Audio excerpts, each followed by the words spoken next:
nationals working abroad in a bid to better protect them. In Saudi Arabia in recent weeks, a badly mutilated Indonesian maid was admitted to hospital, while the body of another was found in a rubbish container. Last year, 1,100 Indonesian maids died while working abroad.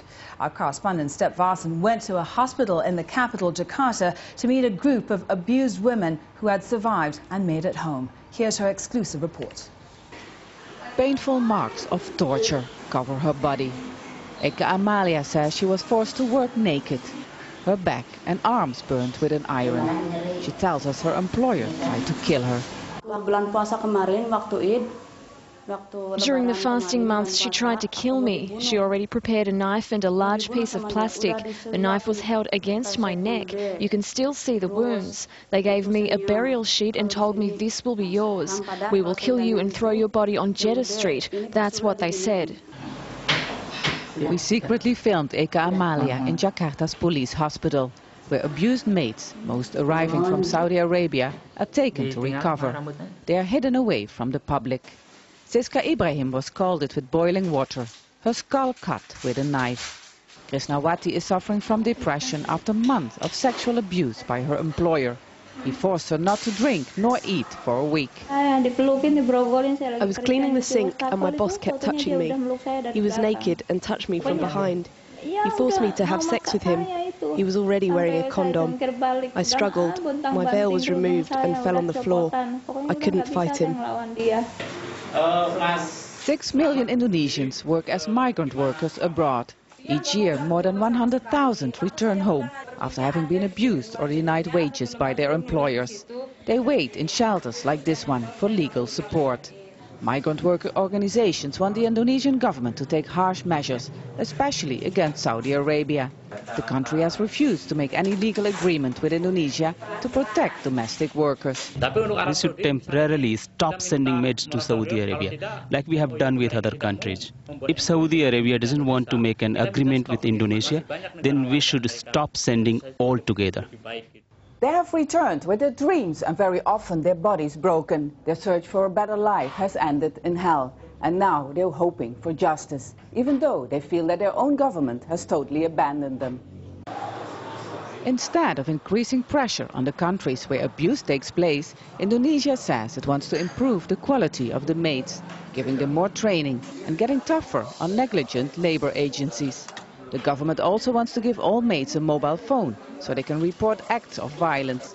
Indonesia says it can't stop sending maids to Saudi Arabia because too much money is involved. There's a huge economic factor involved, so what we want to do is to be more selective in sending them.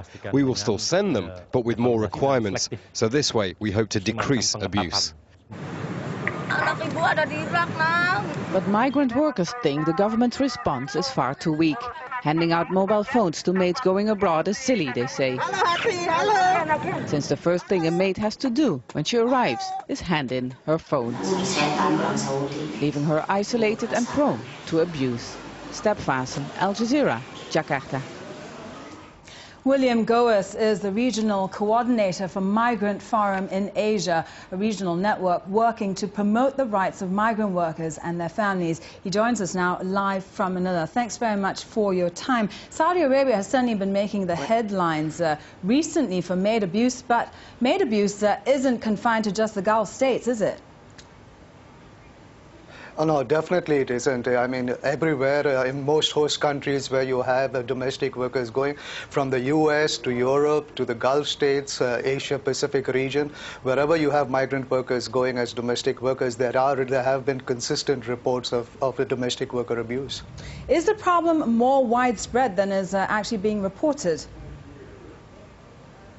Oh, definitely more widespread than being reported, because what we get is the worst kind of cases of domestic workers who dare to come forward and who dare to report of the abuse that they experience. But there are a number of cases, many cases that just go unreported, and domestic workers not coming forward because of fear of either losing their jobs, losing their contracts, being sent home, and things like that. So because of that, many don't even come forward. So what we are seeing is basically the tip of the iceberg.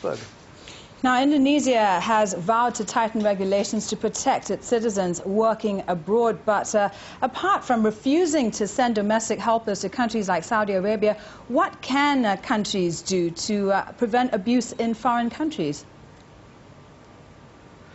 Well, refusing to send and this practice of banning the deployment of women as domestic workers to particular countries is definitely not the answer, because it restricts the freedom of mobility of women. We have constantly insisted that there should be legislation protecting migrant domestic workers, and domestic workers should be recognized under the labor code of countries, which currently they are not.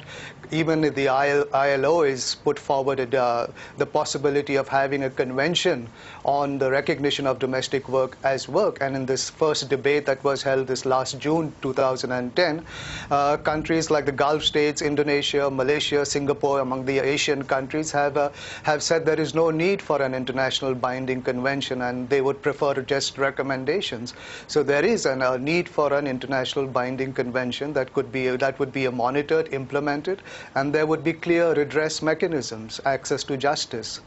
All right, legislation, and then, of course, there's the question of implementation. William Goes, we're going to have to leave it there. Thank you very much for your time. William Goes is the Regional Coordinator for Migrant Forum in Asia.